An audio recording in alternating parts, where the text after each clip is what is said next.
رسالة من مجهول عليها مش مسؤول. وتعالى نشوف إيه الموضوع، لأن الموضوع في الضياع خالص. اترفضت من أهل البنت اللي اتقدمت لها برغم إني بحبها قوي. اللي حصل إني كنت رايح أنا وأهلي وكنا جايبين علبة جاتوه، فالعربية اللي كنا راكبينها دخلت في مطب، فعلبة الجاتوه اتقلبت فأكلناها عشان ما كانش ينفع ندخل بيها العروسة. ولما وصلنا بيتها ملقناش أي حلواني ولا أي محل نجيب منه حاجة غير الراجل اللي واقف بعربية تين شوكي، اشترينا منه قفص كبير كامل والله.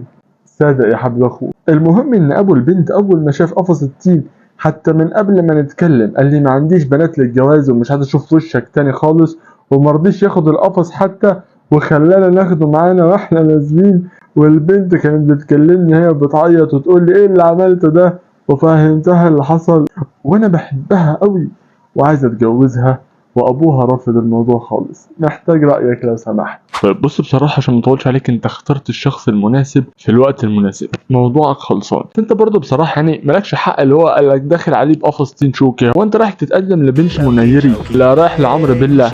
المهم هتكلم بالبنت دي، سألها تقول لها ابوك بيحب ايه، اكتر حاجة ابوها بيحبها، ومثلا ابوها بيشتغل ايه زي ما عمل بالظبط هاني رمزي في غبي منه فيه. وفي مرة روح له مكان شغله او في البيت وحدك بالحاجة اللي هو بيحبها وقول له يا عمي حصل واحد اتنين تلاتة ما كناش نقصده، وانت فوق راسي وعزتك وغلاوتك والتيت والتربتيت، واسرح بيه.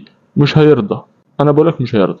بعد اسبوع اعمل نفس الزياره بنفس الكلام ممكن ما يرضاش. تالت مره هيتخنق منك اصلا، هيوافق، فبالتالي تروح بعد كده انت واهلك وتروح تقدم عادي طول ما انت في قصه حب وطول ما انتم مرتبطين وهي البنت هتعيط. لا حرام. الفكره انك لازم تعالج دماغك من قبل ما تروح للمره التانيه، ما تلبسش في المطب وتاخد علبتين جاتوه عشان لو واحده اتقلبت تاخد التانيه. ما اصل مش فاهم ايه هو العلبه اتقلبت فاكلناها، انتوا كنتوا رايحين تتعشوا هناك ولا ايه بالظبط؟ ان شاء الله اهلك يرضوا واهلها يرضوا وتتخطبوا وتلحق موسم 5 دقايق وهنلم الدبل ده.